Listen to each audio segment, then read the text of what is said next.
Hello दोस्तों, वैदिक गुरु channel पर आपका स्वागत है। आज की इस कक्षा में हम लोग एनसीईआरटी क्लास 7 की हिस्ट्री पढ़ेंगे, मतलब इतिहास पढ़ेंगे।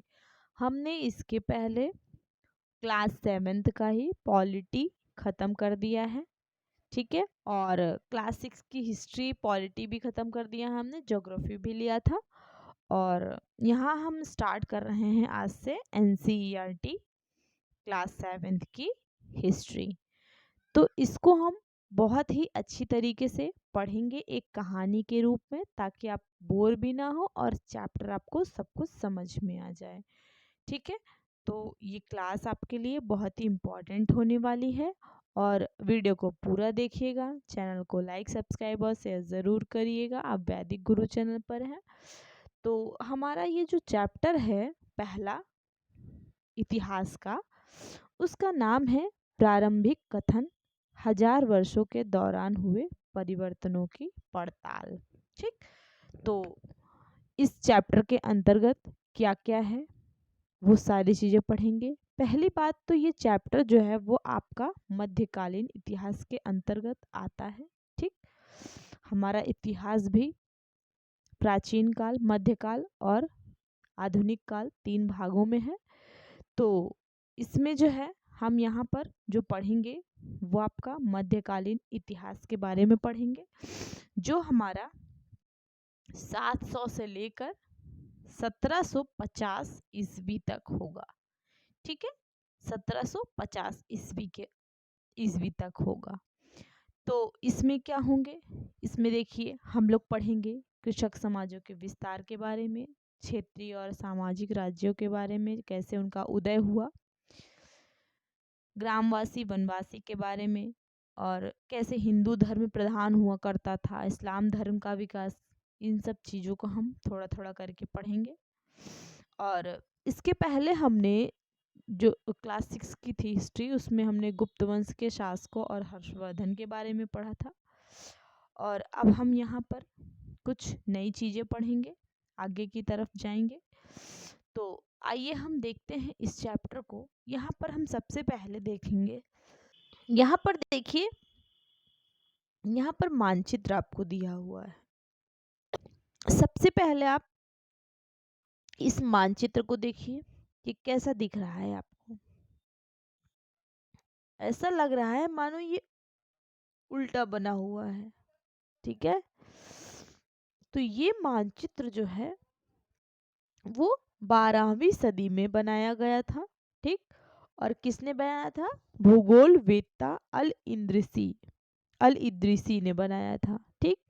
1154 में, लगभग 12वीं सदी के थे ये, ठीक है। और ये केवल और केवल पूरा, ये केवल और केवल एक हिस्सा मात्र है मानचित्र का, ठीक। ये केवल क्या है, एक मानचित्र का हिस्सा है, या भारतीय उपमहाद्वीप है। इसे जो है भूमि से समुद्र तक दिखाया गया है, ठीक है। देखिए यहाँ पर दिख रहा होगा, ये यहाँ पर देखिए श्रीलंका है, ठीक। तो हमारा जो मैप है वो कैसा है, हमारा श्रीलंका नीचे आता है, नीचे की तरफ, और इसमें क्या है, ये ऊपर की तरफ दिखाया गया है। तो याद रखिएगा, इसको किसने बनाया है? भूगोलवेत्ता अल इद्रिसी ने बनाया था, ठीक। यहाँ पर दिया हुआ है। तो इसके बारे में हम लोग थोड़ी सी चर्चा करेंगे। तो यही है कि ये जो है अल इद्रिसी ने बनाया था, और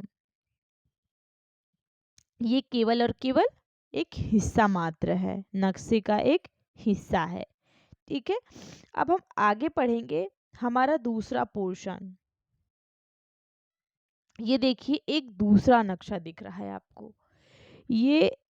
और हाँ, एक और चीज इसके बारे में कि जो हमारे भूगोल वेत्ता थे अल इद्रिसी, ये कहाँ के थे? अरब के थे, ठीक। अरब भूगोल वेत्ता थे ये। तो यहाँ पर जो दूसरा मैप दिखाया गया है, यहाँ ये देखिए, ये जो है आपका फ्रांसीसी फ्रांसीसी ने 1720 में इसको बनाया था। ठीक, ये नक्शा जो है ये आपका इंडिया का नक्शा, ये क्या है, ये जो है फ्रांसीसी ने 1720 में बनाया था। फ्रांसीसी मानचित्रकार थे। ठीक, मानचित्रकार मतलब जो नक्शा या मानचित्र बनाते हैं उनको मानचित्रकार कहते हैं। तो ये 1720 ईस्वी में बनाया गया था। इन दोनों नक्शों में अंतर है। ठीक, जो अल इद्रिशी थे वो दक्षिण भारत, जो अल इद्रिशी ने जो है नक्शा बनाया था उसमें दक्षिण भारत उस जगह है जहां हम आज उत्तर भारत ढूंढेंगे। ठीक, तो कैसा है, वो उल्टा बना हुआ है। ठीक, तो यहाँ पर देखेंगे हम, तो ये है, और इसमें क्या है, श्रीलंका, जिस उसमें जो है जो अलिदृश्य ने बनाया था हमने ऊपर देखा, वो उसमें क्या है, श्रीलंका ऊपर की तरफ है। ठीक है, देखिए ये जो आपका पहला वाला मानचित्र है इसमें जो जगह है, ठीक है, जो यहाँ पर जगह दिया हुआ है वो क्या है, जगहों के नाम जो है अरबी में है। ठीक, जैसे कि जो है यूपी, उत्तर प्रदेश का कन्नौज हो गया। ठीक, ये सब जगहों के नाम क्या है, अरबी भाषा में दिए गए हैं। एग्जाम्पल के तौर पर यूपी का कन्नौज हो गया। ठीक है, और 600 वर्ष बाद बना पहले मानचित्र, मतलब जो ये जो इसके बाद वाला मानचित्र है, ये दूसरा मानचित्र जो है ये क्या है, ये 600 वर्ष बाद बना है पहले मानचित्र से। ठीक, तो इसको कैसे मतलब यूज किया जाता था, यूरोप के नाविक जो थे वो अपना व्यापारी, समुद्री व्यापारी और समुद्री, वहाँ के जो व्यापारी थे वो अपनी समुद्री यात्रा के लिए इस नक्शे का प्रयोग करते थे। ये जो दूसरा वाला है। ठीक, ठीक है, और 12वीं सदी यहाँ पर दिया हुआ है। 18वीं सदी के आरंभ में ग्विलॉम द लिस्ले के एटलस नुओ के अनुसार यह जो उपमहाद्वीप है। ठीक है, तो ये सब रहा इसके बारे में। दूसरे युग तक मानचित्र अंकन विज्ञान बदल चुका था। ठीक, इतिहासकार जब बीते युगों के दस्तावेजों, नक्शों और लेखों का अध्ययन करते थे तो उसके लिए उन सूचनाओं के संदर्भों का, उनकी भिन्न भिन्न ऐतिहासिक पृष्ठभूमियों का क्या करते थे, समय मतलब पृष्ठभूमियों का ध्यान रखना उनके लिए ज़रूरी होता था। इसके बाद हमारा टॉपिक जो है वो है नई और पुरानी शब्दावलियाँ। देखिए इसमें क्या है कि जैसे समय बीतता गया वैसे ही समय के साथ साथ भाषा भी बदलती गई। ठीक है, समय के साथ साथ जो है भाषाएं भी बदलती गई। जैसे उदाहरण के तौर पर ले लीजिए कि मध्य युग में, मध्य युग की फारसी भाषा, ठीक, मध्य युग की फारसी भाषा आधुनिक फारसी भाषा से भिन्न है। तो ये क्या है, भिन्नताएं आने लगी उसी समय से ही। यह भिन्नता सिर्फ व्याकरण और शब्द भंडार में ही नहीं आई है, समय के साथ शब्दों के अर्थ भी बदल जाते हैं। मतलब केवल शब्द ही नहीं बदले, उनके अर्थ भी बदले। जैसे कि हिंदुस्तान शब्द ले लीजिए, अभी हम क्या जानते हैं, हिंदुस्तान का मतलब क्या हम लोग समझते हैं, भारत। ठीक, हम लोग तो यही मतलब यही जानते हैं ना कि हिंदुस्तान मतलब भारत हो गया। लेकिन ये आज के समय का अर्थ है। इसके पहले जब 13वीं सदी थी तो फारसी के इतिहासकार मिन्हाज ए सिराज ने हिंदुस्तान शब्द का प्रयोग सबसे पहले किया था। ठीक, मिन्हाज ए सिराज ने किया था।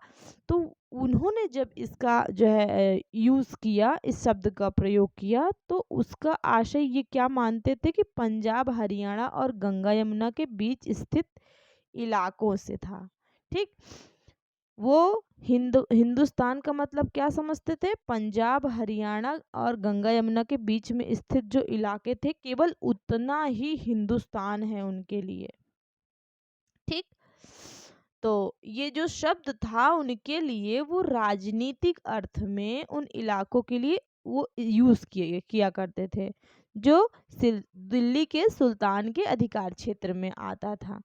तो इस तरह ये हुआ कि सल्तनत के प्रसार के साथ साथ इस शब्द के अंतर्गत आने वाले क्षेत्र भी बढ़ते गए। ठीक, लेकिन हिंदुस्तान शब्द में दक्षिण भारत का समावेश कभी नहीं हुआ, केवल जो है उत्तर भारत था, दक्षिण भारत इसमें समावेशित नहीं हुआ।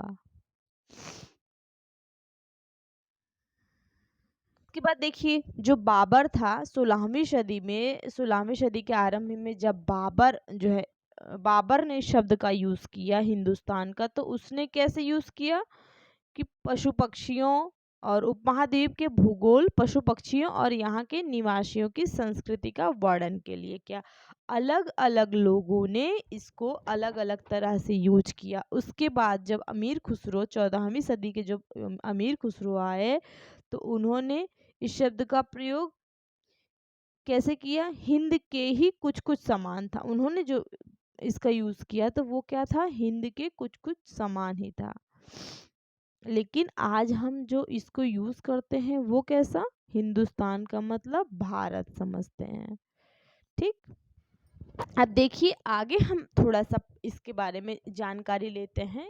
कहते हैं कि जो शब्द होता है, कोई भी शब्द होता है, उसका प्रयोग करने में जो इतिहासकार होते हैं उनको बहुत सावधान रहना चाहिए, क्योंकि अलग अलग तरह के क्या करते हैं, अनुमान लगाकर हम शब्द का मतलब वो लोग यूज कर देते थे शब्द का। जैसे कि देखिए, जैसे उन्होंने कुछ शब्द लिखे, लेकिन बाद में क्या होने लगा कि उसका अर्थ लोग कुछ और ही समझने लगे। जैसे कि विदेशी शब्द हो गया, आज हम विदेशी शब्द का मतलब क्या समझते हैं कि हमारे देश के बाहर का जो है वो हमारे लिए विदेशी है, लेकिन उस समय जो लोग जो है इसका मतलब समझते थे विदेशी शब्द का मतलब उनके लिए था कि उनके गांव क्षेत्र से बाहर का व्यक्ति भी उनके लिए विदेशी होता था। ठीक, जो मध्य युग के लोग थे, इनमें जो है कैसे विदेशी शब्द का अर्थ क्या समझते थे कि उनके गांव, जो उनका गांव का क्षेत्र है, उस गांव से बगल का भी गांव होगा तो वहां के लोग जो है उनके लिए क्या हो जाएंगे, विदेशी हो जाएंगे। ठीक, और जो उनकी समाज या संस्कृति के अंग नहीं हैं वो भी विदेशी हो जाएंगे। लेकिन कभी कभी ऐसा होता था कि जैसे नगर के वासी, ठीक है, उनके नगर में निवास करने वाले नहीं हैं, तो वो लोग क्या हो जाते थे, वो भी विदेशी हो जाते थे। ठीक, लेकिन कभी कभी ऐसा होता था कि जैसे एक ही गांव में वो लोग रह रहे हैं, लेकिन उनकी जातियां धर्म अलग अलग हैं, लेकिन फिर भी वो लोग उनको विदेशी नहीं मानते थे। ठीक, इसके बाद हम आगे हमारा जो टॉपिक है वो है इतिहासकार और उनके स्रोत के बारे में। तो इसमें देखिए हम लोग कैसे पढ़ेंगे इतिहासकार और उनके स्रोत के बारे में कि कहाँ से उनकी खोज हुई। तो जैसे देखिए, इसके पहले हम लोगों ने पढ़ा था 6 क्लास में कि वो लोग कैसे जो है उन इतिहासकार के स्रोत क्या हुआ करते थे, शिलालेख हुआ करते थे। ठीक है, वो लोग क्या करते थे, पत्थर पे लिखे हुए चीज़ों को जो है पढ़कर समझ जाते थे, सिक्के हुआ करते थे, ये सब चीज़ों से स्थापत्य था, इन सब चीज़ों से जो है वो लोग जानकारी इकट्ठा करते थे। लेकिन इसमें जो है ये सारी चीज़ें तो थी ही, इसके साथ साथ ये लोग जो है लिखित सामग्री, प्रामाणिक लिखित सामग्री को भी इन्होंने स्रोत बनाया अपना।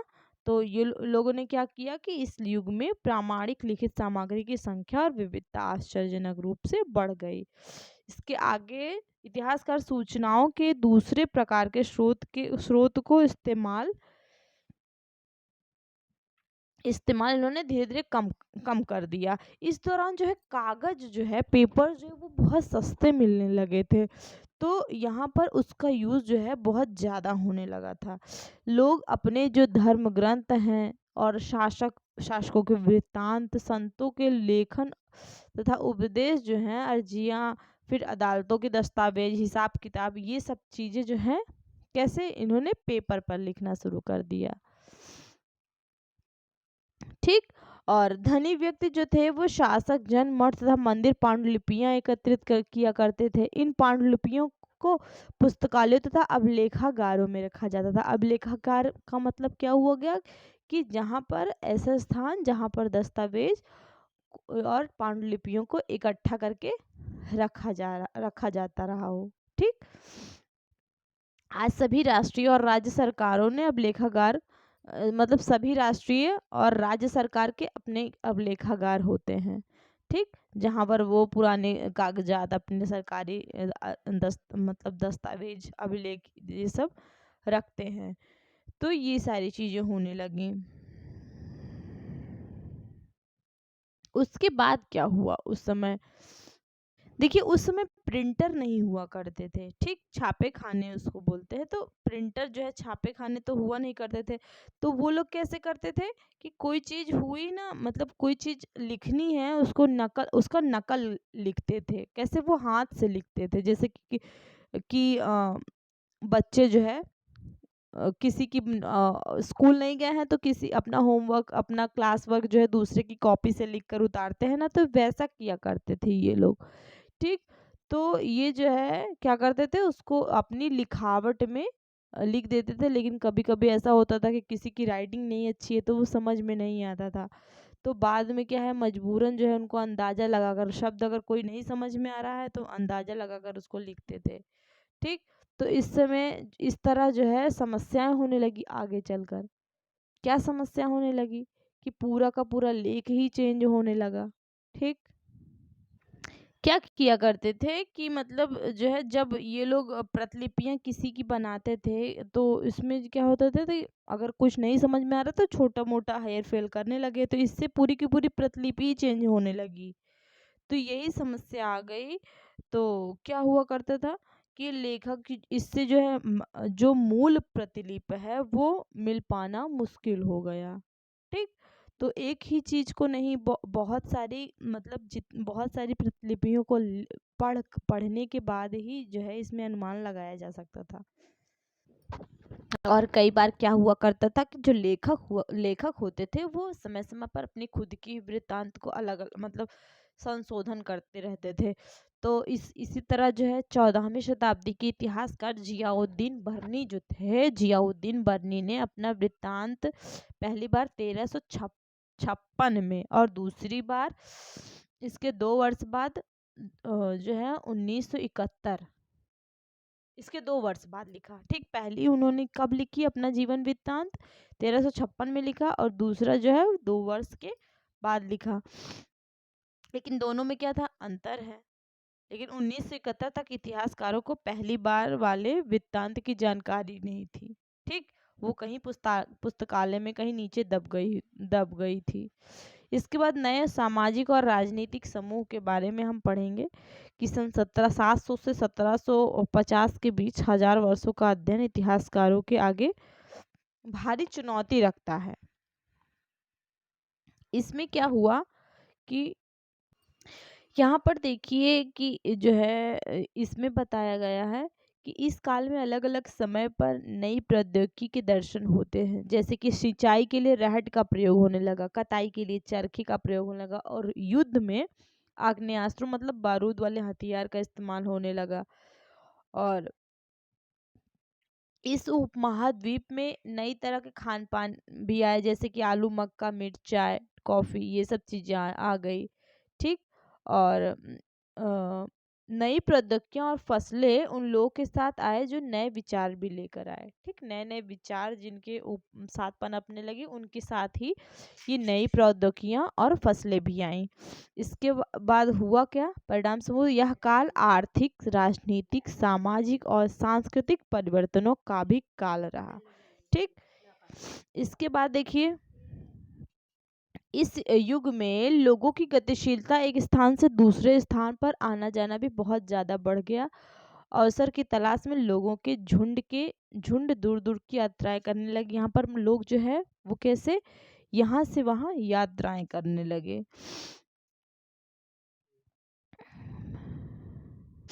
देखिए, यहाँ पर जो समुदाय हुआ करते थे उनमें राजपूत थे, जिनका जो है नाम जो है वो राजा के पुत्र के रूप में लिया जाता था।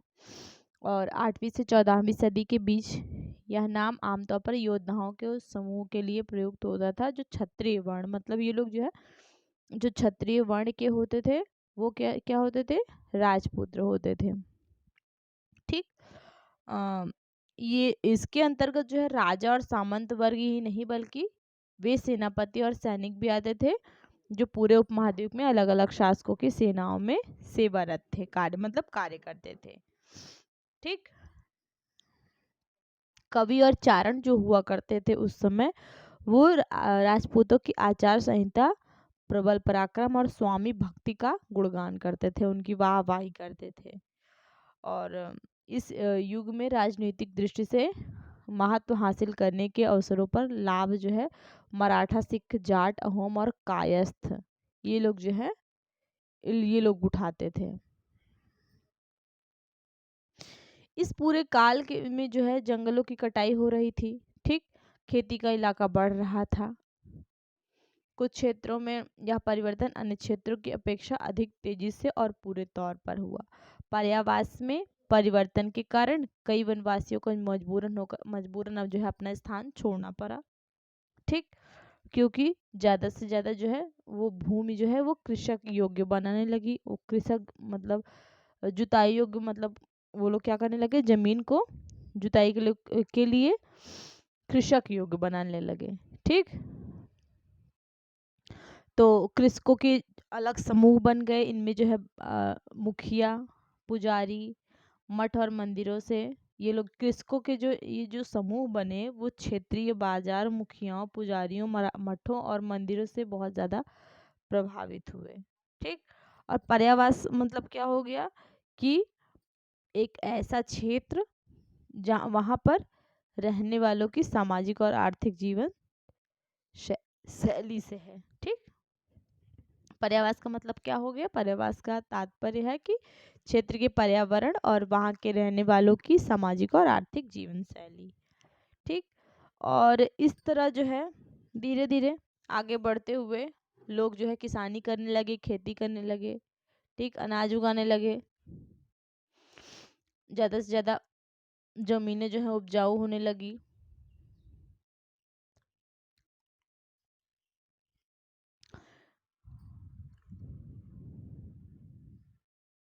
इसके बाद देखिए कि यहाँ पर क्या होने लगा कि अपने सदस्यों के व्यवहार का नियंत्रण करने के लिए जातियां स्वयं अपने अपने नियम बनाती थी। जो जातियां थी वो अलग अलग अपने अपने नियम बनाती थी। इस नियम का पालन जाति के बड़े बुजुर्गों की एक सभा करवाती थी। ठीक। इसे कुछ इलाकों में जाति पंचायत कहा जाता था। लेकिन जातियों को अपने निवास के गांव के रिवाजों का पालन भी करना पड़ता था। मतलब जाति जो है वो अपने गांव की भी रिवाज का पालन करे। ठीक। और वहाँ पर जो बड़े बुजुर्ग थे जो सभा करवाते थे जाति पंचायत, उसके भी नियम माने। ठीक। इसके इसके अलावा कई गांवों पर मुखियाओं का भी शासन होता था। तो मिल मिलाकर वे किसी राज्य की एक छोटी इकाई भर होती थी। ठीक। इसके बाद क्षेत्र और साम्राज्य के बारे में पढ़ेंगे। यहाँ पर देखिए चोल, तुगलक, मुगल बड़े बड़े राज्यों के अंतर्गत कई सारे क्षेत्र आ जाते थे। दिल्ली के सुल्तान गयासुद्दीन बलबन जो थे इनका टाइम जो था कितना था, 1266 से 1287 था। इनकी प्रशंसा में एक संस्कृत प्रशस्ति में उसे एक विशाल साम्राज्य का शासन बताया गया है। ठीक। उन्हें जो है एक विशाल शासक बताया गया है जो पूर्व में बंगाल से लेकर पश्चिम में अफगानिस्तान के गजनी तक फैला हुआ था। ठीक। और जिसमें संपूर्ण दक्षिण भारत भी आ जाता था, इसमें द्रविड़ भी आ जाता था। गौड़, आंध्र, केरल, कर्नाटक, महाराष्ट्र और गुजरात आदि भिन्न भिन्न क्षेत्र के लोग उनकी सेना के सामने डरते थे। मतलब उनकी सेना के सामने क्या करते थे कि आगे पलायन कर जाते थे, भाग जाते थे। और यहाँ पर देखिए मिस्र के सिहाबुद्दीन उमरी द्वारा रचित मसालिक अल अफसर फी ममालिक अल अमसर के अनुसार मोहम्मद तुगलक के राज्यकाल में दिल्ली सल्तनत के अंतर्गत आने वाले ये प्रांत हैं, ये सारे प्रांत हैं। ठीक, सिविस्तान, उच्च, मुल्तान, कलानौर, लाहौर, समाना, सुरसुती, कोहराम, झांसी, दिल्ली, बदायूं, कन्नौज, कड़ा, अवध, बिहार, लखनौती, जाजनगर, मालवा, गुजरात, देवगिरी, तेलंगाना, तैलंग, द्वार समुद्र, माबार। ठीक, ये सारी जगह। इसके बाद भाषा था क्षेत्र। सन 1318 में कवि अमीर खुसरो ने इस बात पर गौर किया था कि इस देश के हर क्षेत्र की एक अलग भाषा है। सिंधी, लाहौरी, कश्मीरी, द्वार समुद्री, तेलंगानी, गुजरी, माबारी, गौड़ी, अवधी और हिंदवी। ठीक, अमीर खुसरो के ने आगे बतलाया कि इन भाषाओं के विपरीत एक भाषा संस्कृत भी है, जो किसी विशेष क्षेत्र की भाषा नहीं है। यह एक प्राचीन भाषा, मतलब ऐसा था कि जो संस्कृत थी वो केवल ब्राह्मण लोग बोलते थे। ठीक, ब्राह्मण लोग जानते थे, आम जनता इसके बारे में नहीं जानती थी। इसके लिए ब्राह्मणों का क्या था, उनका अवधा थोड़ा ऊपर था। ठीक,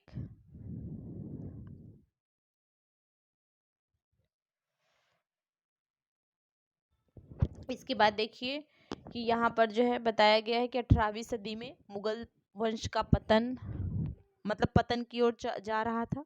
ठीक, और फिर क्या होने लगा कि फलस्वरूप क्षेत्रीय राज्य फिर से उभरने लगे। लेकिन वर्षों से जो सर्व क्षेत्रीय साम्राज्यों का शासन चल रहा था, उससे क्षेत्रों की प्रकृति बदल गई थी। ठीक, उन पर कई छोटे बड़े राज्यों का शासन चलता रहा था और उन राज्यों की बहुत सी बातें इस उपमहाद्वीप के अधिकतर भाग पर फैले इन क्षेत्रों को विरासत में मिली। इसी तरह हम आगे चलेंगे तो यहाँ पर बहुत ज़्यादा कुछ नहीं है, इसमें है पुराने और नए धर्म, इनके बारे में है। तो यहाँ पर देखिए लोग जो है वो धर्म को मानने लगे थे। इसमें जो है धार्मिक परंपराओं में कई बड़े परिवर्तन आने लगे। लोगों की आस्था जो है वो कैसे वैयक्तिक रूप से भिन्नताएं उनमें आने लगी, लेकिन कहीं कहीं जो है सामूहिक रूप से आस्था लोगों की थी। ठीक, और दैविक तत्व में सामूहिक आस्था यानी धर्म प्रायः स्थानीय समुदायों के सामाजिक और आर्थिक संगठन के संबंधित होती थी। जैसे जैसे इन समुदायों का सामाजिक संसार बदलता गया, वैसे ही इनकी आस्थाओं में भी परिवर्तन आने लगा। जैसे उस समय जो है हिंदू धर्म जो था, जिसको हम हिंदू धर्म कहते हैं, ये उस समय जो है बहुत ही सर्वोपरि था। ठीक, इसी युग से ही जो है महत्वपूर्ण इसमें बदलाव आए। जैसे कि नए देवी देवताओं की पूजा होने लगी, राजा जो है मंदिर वंदिर का निर्माण करवाने लगे। ठीक, समाज में पुरोहित के रूप में ब्राह्मणों का महत्व बढ़ने लगा। इसी तरह और संस्कृत ग्रंथ का जो है ज्ञान होने के कारण ब्राह्मणों का आदर होने लगा और इनके संरक्षक थे। नए नए राज शासक जो स्वयं प्रतिष्ठा की चाह में थे, इन संरक्षकों का समर्थन होने के कारण समाज में इनका दबदबा और भी बढ़ गया था। ठीक है, इसके बाद देखिए इसमें है कि जैसे कि इसमें जो है हिंदू धर्म की मान्यता थी कि हिंदू जो राजा थे वो ब्राह्मणों को बहुत ज़्यादा महत्व देने लगे, जिसको संस्कृत आता था उसको सर्वोपरि मानने लगे। उसी तरह जो है इस्लाम धर्म जो था, इसमें कुरान शरीफ का जो है संदेश भारत में पहले 7वीं सदी में व्यापारी और आप्रवासियों के जरिए पहुंचा। ठीक, तो यहाँ पर जो है मुसलमान लोग जो थे, जो सत्ता में होते थे, वो भी उनमें भी शिया और सुन्नी दो तरह के होते थे। तो ये लोग भी इनके जो मतलब इनके शासन में जो लोग हुआ करते थे, जैसे कि पुजारी, मतलब जैसे अपने यहाँ पुजारी होते थे, इनके यहाँ जो वो मुसलमान लोग जो होते थे, उनको ये लोग जो है जो कि ईश्वर की भक्ति, मतलब अल्लाह की जो प्रार्थना करते थे, प्रेयर करते थे, उनको भी ये लोग जो है उच्च स्थान देते थे। ठीक, जैसे शिया और सुन्नी हुआ करते थे इसमें, तो जो पैगंबर साहब के अनुयायी थे उनको शिया बोलते थे और सुन्नी जो थे वो खलीफाओं के प्रभुत्व को स्वीकार करते थे। ठीक, तो इस्लाम धर्म के आरंभिक दौर में इस धर्म का नेतृत्व करने वाले खलीफा कहलाते थे। ठीक, जो इन धर्म का नेतृत्व करते थे उनको खलीफा बोलते थे। और आगे भी ये जो परंपराएं हैं वो चलने लगी थी। इस्लामी न्याय सिद्धांत की विभिन्न परंपराओं में भी कई महत्वपूर्ण अंतर हैं। इनमें भी बहुत सारे अंतर, जैसे अपने में अंतर है, मतलब हमारे हिंदू धर्म में है उसी तरह। समय और इतिहास के कालखंडों पर विचार कैसे करेंगे? यहाँ पर है कि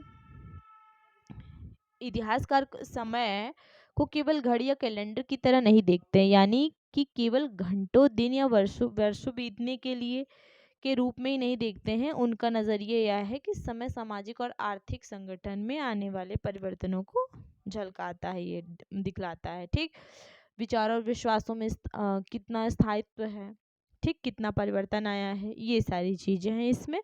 और आगे हम देखेंगे कि 19वीं सदी में जो मध्य में अंग्रेज इतिहासकारों ने भारत के इतिहास को 3 युग में बांटा, हिंदू, मुस्लिम और ब्रिटिश, 3 राज्यों में, मतलब 3 भागों में बांट दिया।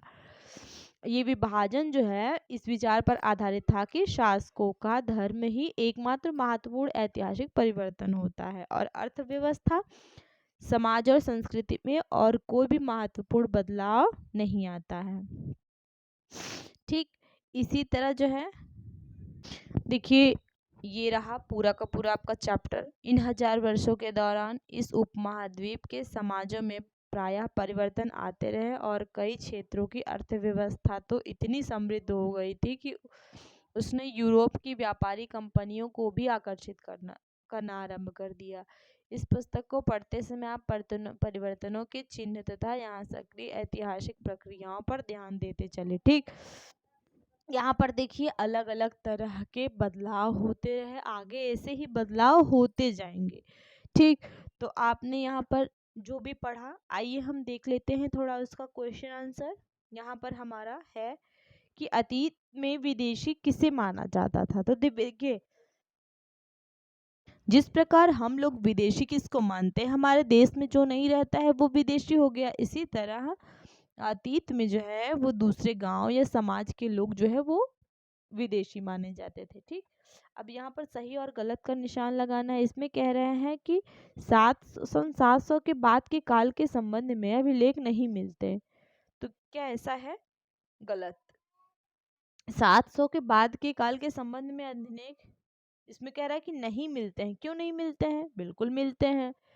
तो ये क्या है? गलत हो गया। इस काल के दौरान मराठों ने अपने राजनीतिक महत्व की स्थापना की। तो इस काल के दौरान मराठों ने अपने राजनीतिक महत्व की स्थापना की, बिल्कुल सही है। कृषि केंद्रित बस्तियों के विस्तार के साथ कभी कभी वनवासी अपनी जमीन से उखाड़ बाहर कर दिए जाते थे, बिल्कुल कर दिए, मतलब जमीन को जोताई बुआई के लिए क्या करते थे, जंगलों को काटने लगे थे। तो वहां पर जो बस्तियां थी वो क्या किया, मतलब जो वनवासी लोग थे उनको जो है बाहर कर दिया जाता था। ये भी आपका भी आपका सही हो जाएगा। इसके बाद सुल्तान गयासुद्दीन बलबन असम, मणिपुर तथा कश्मीर का शासक था, तो ये आपका जो है वो गलत हो जाएगा। पश्चिम बंगाल तक ही हमने अभी ऊपर पढ़ा ना, गजनी तक इसका शासक था, गजनी तक इसका शासक था। ठीक, शासन था, तो ये आपका गलत हो जाएगा। इसके बाद देखिए रिक्त स्थान है। अभिलेखागारों में रखे जाते थे, क्या रखे जाते थे? अभिलेखागारों में पांडुलिपि लिखी जाती थी। ठीक, पांडुलिपि। तो उसके बाद इसमें कह रहा है कि 14वीं सदी का एक इतिहासकार था। कौन था? जियाउद्दीन बर्नी। याद रखिएगा, जियाउद्दीन बर्नी था। ग है इसमें डॉट डॉट डॉट डॉट और डॉट। इस उपमहाद्वीप में इस काल के दौरान लाई गई कुछ नई फसलें कौन कौन सी थी? आलू थी, मक्का थी, मिर्च थी, ठीक है, आदि ये सारी फसलें थी, हमने ऊपर पढ़ा। इस काल में हुए कुछ प्रौद्योगिकीय परिवर्तनों की तालिका दें। तो इसमें कौन कौन से परिवर्तन हुए? देखिए, कृषि के लिए रहट का प्रयोग करने लगा, प्रयोग होने लगा था, ठीक। और चरखे का प्रयोग होने लगा था, बुनाई के लिए चरखे का प्रयोग होने लगा था आदि। इसके बाद देखिए इस काल के दौरान, पांचवा कह रहा है कि इस काल के दौरान हुए कुछ मुख्य धार्मिक परिवर्तनों की जानकारी दे। देखिए हिंदू और मुस्लिम में परिवर्तन होने लगे थे, ठीक। हिंदू में जैसे ब्राह्मण जो थे, जिसको संस्कृत आती थी, उनको जो है अधिक सम्मान मिलने लगा था। इसी तरह मुस्लिम में भी था, हमने अभी पढ़ा, ठीक। तो मुस्लिम के जो मतलब पुजारी हुआ करते थे, उनको जो है सम्मान मिलने लगा था। तो ये सारी चीज़ें हैं, तो हमने जो है यहाँ पर सब देख लिया ये चैप्टर को, और आपके एग्ज़ाम के लिए बहुत ही इम्पोर्टेंट है। मैं कोशिश करूँगी कि आपके लिए यहाँ से क्वेश्चन आंसर भी लेकर आऊँ। तो अभी के लिए आप ये चैप्टर को ध्यान से पढ़िएगा, पूरा पढ़िएगा। आपका हर कॉम्पिटिटिव एग्ज़ाम के लिए, फिर सीटेड या फिर टेट या फिर कोई भी आप जो है एग्ज़ाम देते हैं, एनसीईआरटी इसमें अगर आता है तो ये सारे क्वेश्चंस आपके इसमें से बनने ही बनने हैं। तो प्लीज़ चैनल को लाइक सब्सक्राइब और शेयर ज़रूर करिएगा, ठीक है। और अपना सपोर्ट बनाए रखिए। हमने आज से क्लास स्टार्ट कर दी है, अब हमारी क्लास जो है वो चलती रहेगी। और आज के लिए इतना ही, बाकी का हम नेक्स्ट क्लास में करेंगे, नेक्स्ट चैप्टर। धन्यवाद।